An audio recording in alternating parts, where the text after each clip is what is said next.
I'm having a conversation today, and it's my first in my entire life. I am talking with Dr. Chris Finley. She is an assistant professor of American and Ethnic Studies at USC, the University of Southern California. And a little background on the doctor, she is a Native American professor. Will you celebrate White History Month with me? I absolutely will not. Doesn't July just feel white? No. July doesn't feel white? No, it does not feel white. Vacation, So, 4th of July, summertime. murder, genocide, does that feel very white? Yes, that feels very white to me. Would you celebrate Men's History? Next month is Men's History Month. No, I will not. Would you celebrate Black History? Yes. Amazing. Is there a difference between Native American women and white women? I think Native women are better looking. Better looking than white women? Ooh. Are Native women better looking than Black women? I don't know. Why you don't know that? Well, because I'm not going to, the race, different other race stuff. You scared to say that about the Blacks. Well, I'm not messing with Black people, so I'm with them. You're going to have Black Lives Matter burning down your house if you say that. And so does that explain why it's been said that prior to Christianity, Native Americans were like savages because they didn't really believe in a God? Well, I think they said God? that because they really wanted to steal our land, right? And that was a way to be like, hey, these people are not Christians, so therefore they are savages and that they cannot manage their own line or their own land and people. That's interesting. Were they acting like savages? I mean, it depends on what you mean. Like, were we murdering people like the settlers? I don't know. We did not come in like that, right? Because we actually tried to live in harmony with other people. And I mean, obviously there was warfare, right? Because we're people, we're complicated, different things happen. But it wasn't just I mean, we had reasons why we did the things we did. So in my mind, you can use the word savages, and certainly the constant, different court cases do. Right. In what way were they better off then? Well, it's every way. I mean, which way weren't they? There wasn't all this disease here. There wasn't all this destruction and environmental, destruction, and there wasn't all this, hatred. There wasn't all this, different cars, and even horses were brought over by Europeans. So all these different things that really destroyed the land and the people. So. But isn't it better to progress in life rather than just stand and living on empty land with tents? Well, that's the thing. That? We're always progressing. So did one tribe hate another tribe and another tribe hate another tribe in the way that human beings are today? Or did all the Indians love one another? There's over 560 recognized nations. Right. So obviously there's going to be fighting, right? So not they everybody's hated one another the same way people hate each other now. I would disagree with that. I think it was very different. You think they loved one another? I think some of them did, but I also think that they just respected each other's autonomy to be different, right? And to let them be on their own and not always trying to make them think the way that they think. Do the Indians feel like victims in the way that the Blacks feel like victims? Well, they were different kinds of genocides that were committed against Black people and against Native people. But see, when you have theft, I think there is, somebody who was a victim, So when you have dispossession, when you have a person coming in and forcing you to be a certain way, that to me is, you're not going to be okay from that situation. And so they do feel like victims? I don't know if I would use the word victims, but, and I think some people, right, it's always a mix. Some people are doing well in a capitalist nation, right? Some people are really not doing well. We have the highest rates of poverty, of suicide, of getting murdered by police in terms of the numbers. There's less than 2 million of us. So, right, there's less than 1% of us of the population.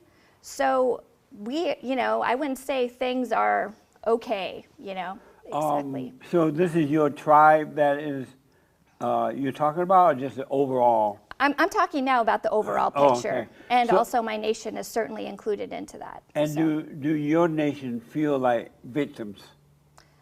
I wouldn't say that that would be the way that they would describe themselves. Like, we're trying to, have self-determination. We're trying to maintain our tribal sovereignty, and try to move forward.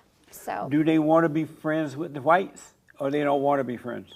Well, it's pretty hard to be. I mean, I guess I don't know what you mean, because it's hard. When you have this history of settler colonialism, it's pretty hard to be friends with somebody who has done such destructive things to your whole way of life. So they hate the whites?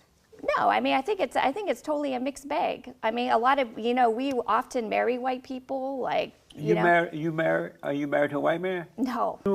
You love white people? Do I love white people? Yes. I have loved some white people. As a race, I don't just completely embrace their culture or the way they are. And so, do you love them, the whites? No, I do not love the whites as a whole. You don't? And are you? So I do love individual whites, though. But not all. Right. I know people who live on Indian territory, but they're white people. Right. There's a lot of white people. And who they live. say that Indians committed suicide now, especially young ones. Yes. Committed suicide. They'll become alcoholics and drunks, and Right. and they're not productive. Why is that? And the men and the women. Right. Why is that? Well, this is one of the scars of settler colonialism. When you live in this place and genocide that has happened is completely denied, it makes you crazy.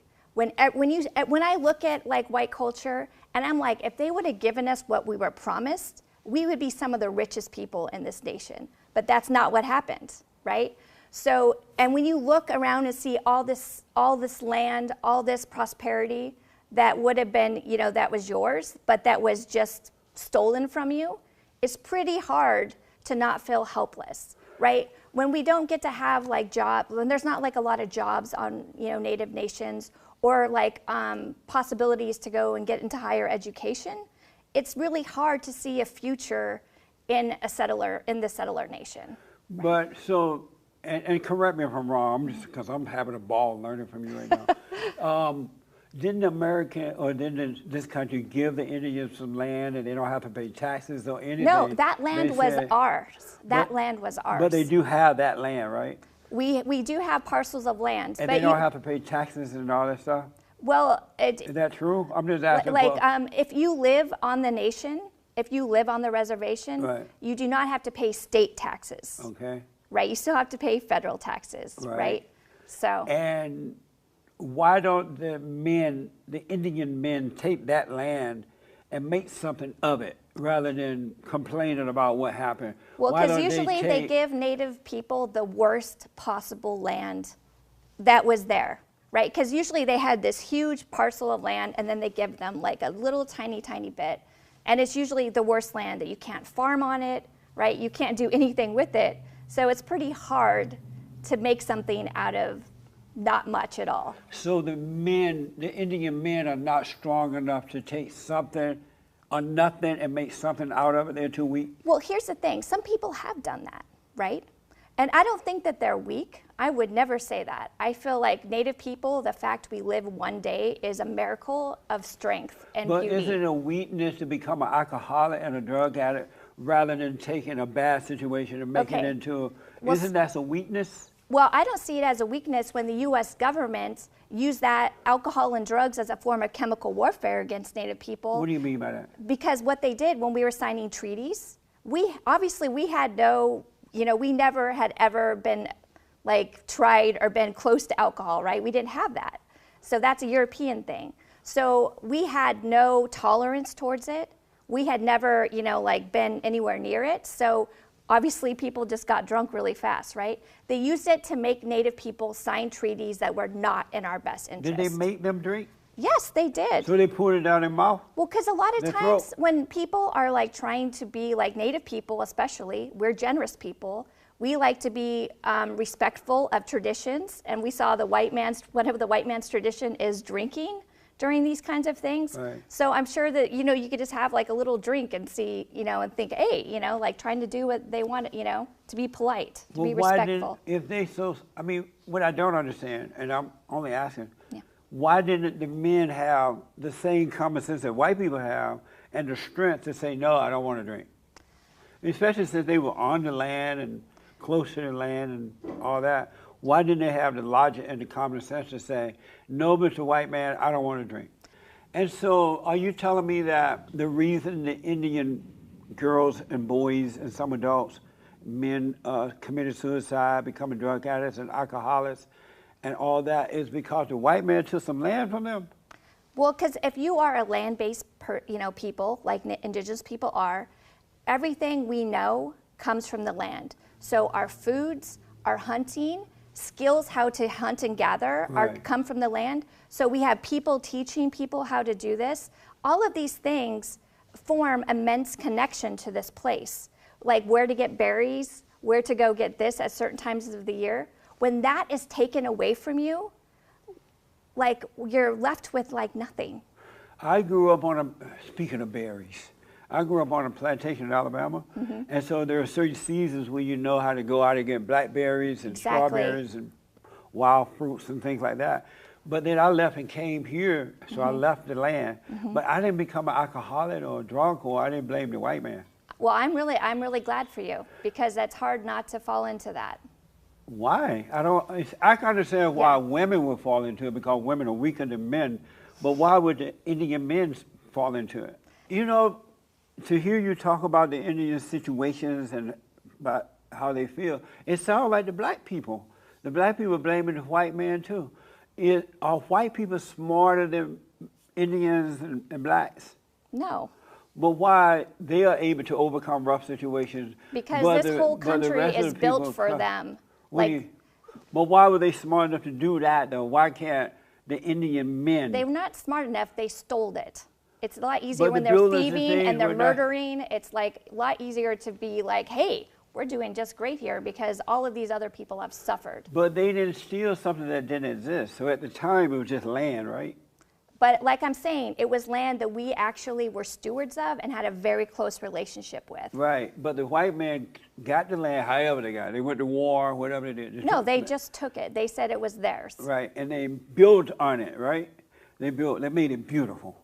Well, that's where you and I disagree again. You don't think America beautiful? No. You don't like the buildings and things? No, I mean, no, not at what cost that came for them. So. You'd rather live on the land? Well, I don't know if I could say that. I know I would die out there without without a grocery store. That's right. And see, the Indians didn't even build grocery stores. I know, because we didn't have to.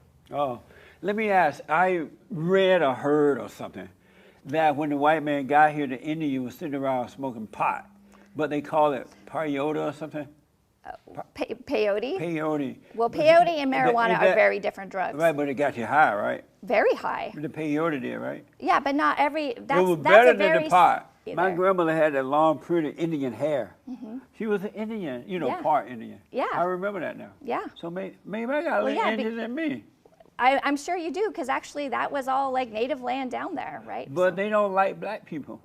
That's not always true. No, the Indians do not like black. Nobody like black, but the Indians don't like black people. That's not true all across the board. But some don't like them, right? Well, I do think we have a lot of work to do, because what happens is, like in the United States, is we start like doing oppression Olympics, right? Like who had it worse. But we don't try to think about like how our situations are different, but how we need to come together anyways. So. And this is an honest, sincere question, because when I'm hearing you speak, you sound like the blacks, right? Why do losers always blame it on the white people? Well, I guess I wouldn't call us losers. I mean, the fact that we have survived all these horrific things and we're still here is amazing. I know, but you're not happy. Well, it's pretty tough to be happy. So, should illegal aliens receive the same rights and privileges as Native Americans? As undocumented people, yes. Amazing. Do you love the Great White Hope? No.